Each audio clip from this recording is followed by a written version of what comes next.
Hey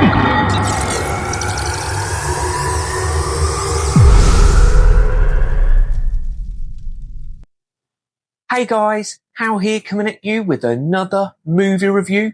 Thank you for clicking on this video and welcome to the channel. If you haven't already, please remember to like and subscribe for more movie reviews, trailer reactions, movie rankings and, well, everything cinema here on season 2 of How to the Future TV. So today we're going to be talking about the brand new horror film called Obsession, which is written and directed by Curry Barker.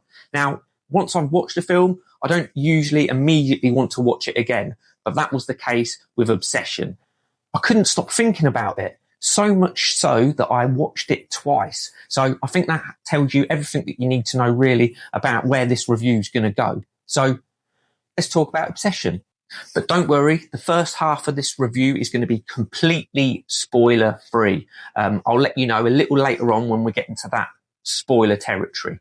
So the story follows Bear, a quiet, awkward guy who's been in love with his best friend Nikki for years.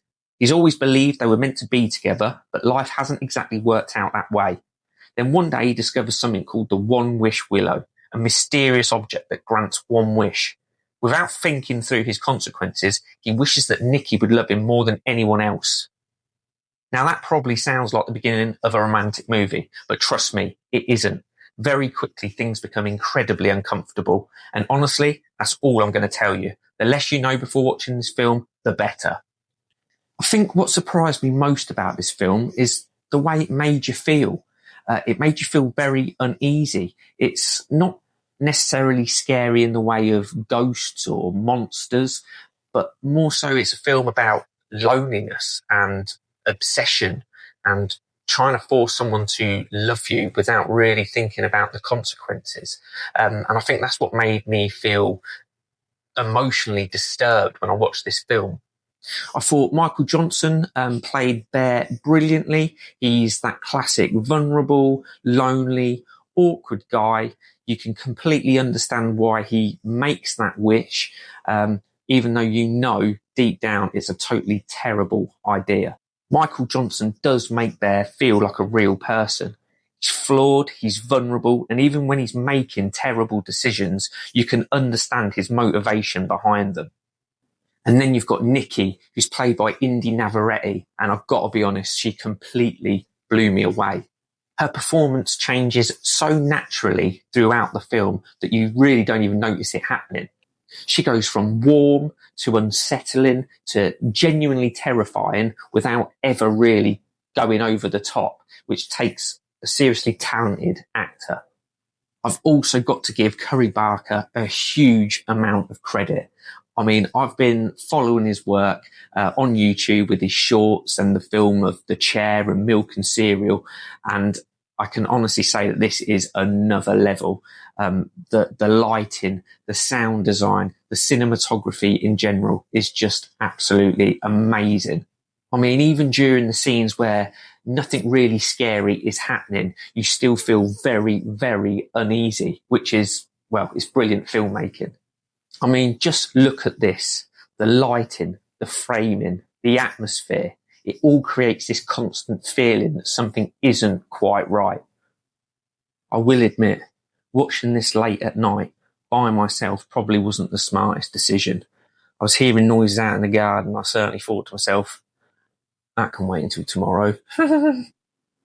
Right then, guys, this is your spoiler warning. If you haven't seen Obsession yet, then pause this video and go and watch it. Seriously, I'll still be here. So go check it out because spoilers are incoming.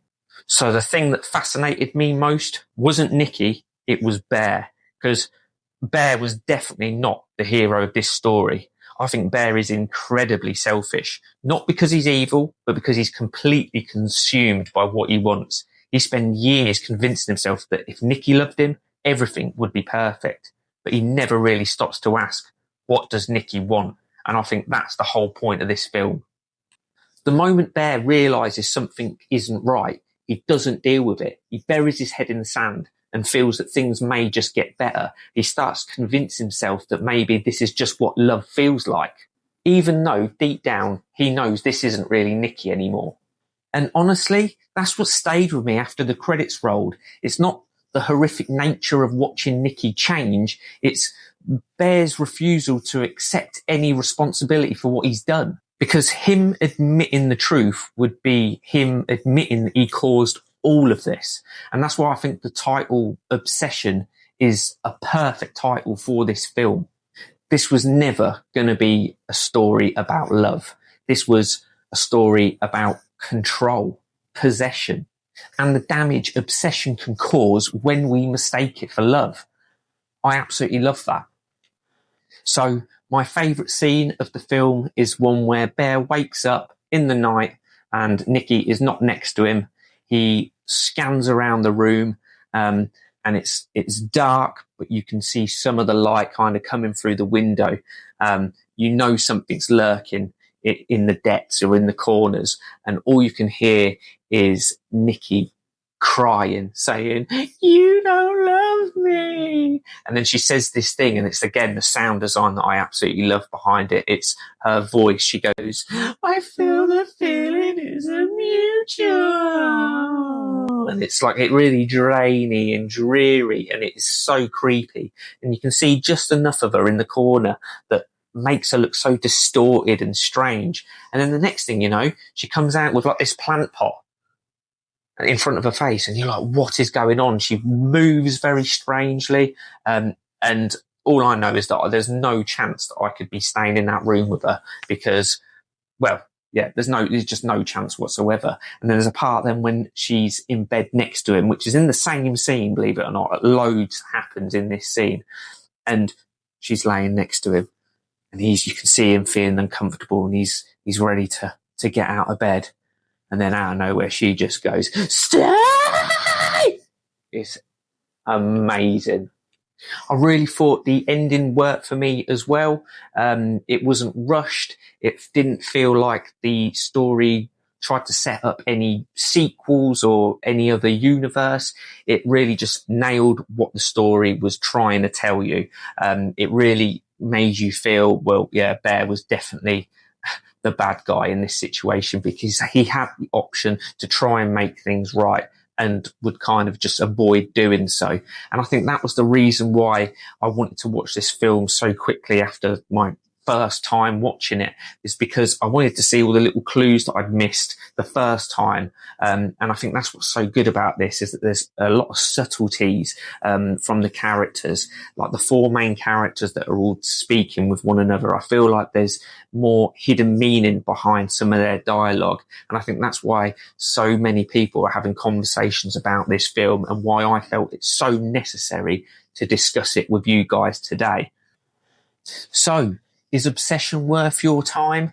Absolutely. For me, this gets a 9.5 out of 10 easily. I couldn't recommend this more. It's probably one of my favourite horror films I've seen in the past few years, to be honest with you. And it's great to see that these independent movie makers are really starting to find some traction, and we're getting to see them in the cinema, and through word of mouth, they are really becoming quite iconic. So, this film I couldn't recommend more. But that's just my opinion. Now I want to hear from you. Have you seen Obsession? Did you love it as much as I did? Or is it now on your watch list? You let me know in the comment section below. So thank you all for tuning in to season 2 of How to the Future TV. I really do appreciate it. So please remember to like, comment, subscribe, hit that notification bell, because when this baby hits 88 miles per hour, you're going to see some serious